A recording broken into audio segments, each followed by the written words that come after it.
Recording a maintenance log against an asset in Dronedesk is nice and easy, and I'm going to show you how. From the dashboard, choose Assets from the menu on the left hand side.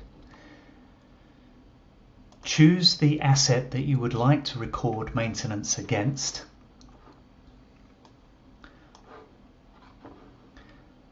Select Edit from the drop-down menu in the Actions column. Click on the maintenance log link. Add your log entry.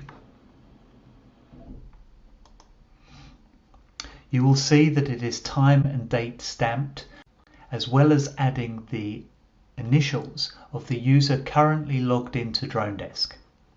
If you would also like to change the date of the maintenance last done, click on the maintenance last done date box, change your date.